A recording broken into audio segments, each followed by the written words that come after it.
Senovėje europiečiams buvo pasiekiama tik Europa ir Viduržemio jūros pakrantės. Viduramžiais žmonės įsivaizdavo pasaulį tik kaip ovalo ar kvadrato formos, centras buvo Viduržemio jūra. Indija ar Kinija tuo metu buvo pasakų šalis. Prekės atvežtos iš tų šalių, ypač prieskoniai, lauro lapai, gvazdikėliai, muskatas ir ypač juodieji pipirai buvo nepaprastai vertingi, kadangi šaltoje ir sausringoje Europoje prieskonių nebuvo galima užauginti. Prekiaujantis prieskoniais susikrovė didžiulius turtus.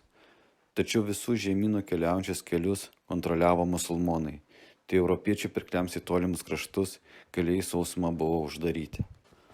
Noras pasiekti tolimus krantus, Kiniją ar Indiją, o tuo labiau praturtėti iš tolimų kraštų prekių, paskatino didžiuosius atradimus. Šitie atradimai pakeitė tuo laikmečiu gyvenančių žmonių suvokimą apie mūsų planetą, jo išdėstymą, žmonių gyvenimą. Laikai, kai jie įvyko, istorijoje vadinami epochos didžiųjų geografinių atradimų. Didžiausi nuopelnai pirmųjų didžiųjų atradimų priklauso Portugalijai ir Ispanijai. Portugalai pirmieji praplaukė pro Afrikos krantus ir pasiekė Indiją. Kapitonas Bartolomėjas Diasas tapo pirmoju europiečiu apiplaukęs Afriką iš pietų. Grįždamas atrado gerosios vilties kyšulį. Jis norėjo tęsti kelionę pakrantę link Indijos, tačiau pavargę jūreiviai privertė jį grįžti atgal. Tai paskatino naujus bandymus pasiekti Indiją. Todėl sekančią misiją pradėjo rinkti Vaskas da Gama. Vaskas da Gama gimė 1469 ar 1470 metais, tiksli gimimo data nėra žinoma, nedideliame uoste Alentežo provincijoje. Nedaug žinoma apie jo jaunystę. Buvo kilęs iš aristokratų luomo, jo tėvas Estevanas de Gama buvo išgarsėjęs kaip patyręs karys ir geras jūrininkas, kuris ėmė sūnų į plaukiojimus nuo mažų dienų. Da Gama iškeliavo 1497 metais Liepos 8 dieną su 4 laivais bei 170 žmonių įgula, kurioje buvo arabų kalbos vertėjų.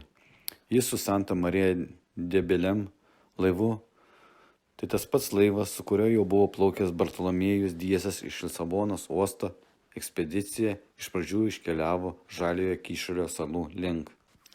Vėliau, užuot plaukęs palei Afrikos pakrantę, kaip darė Diasas, da Gama pasuko į pietus, į Atlanto vandenyną. Ilgą laiką plaukęs į pietus, jis pagaliau pasuko į rytus, kad pasiektų gerosios vilties kyšulį. Tai buvo išmintingai pasirinktas kelias, trumpesnis negu plaukiojant palei pakrantę, tačiau reikalaujantis didesnių navigacijos sugebėjimų.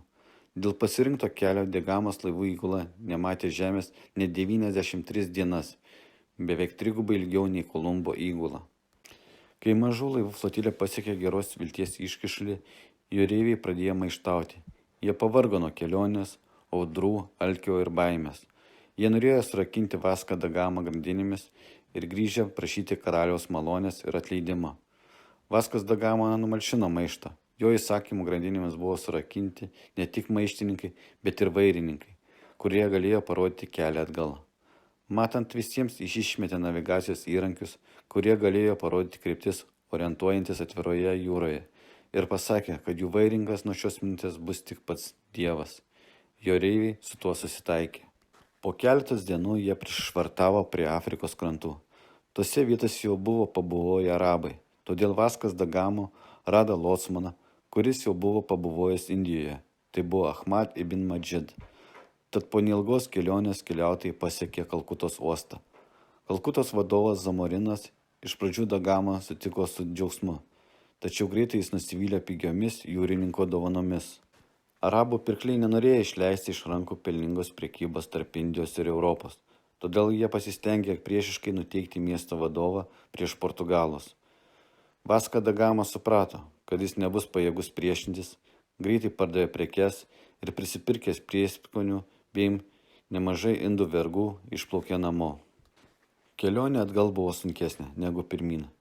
Perplaukti Arabų jūrą prireikė maždaug 3 mėnesių ir daug įgulos mirė nuo skorbuto. Saugiai grįžo tik 2 laivai.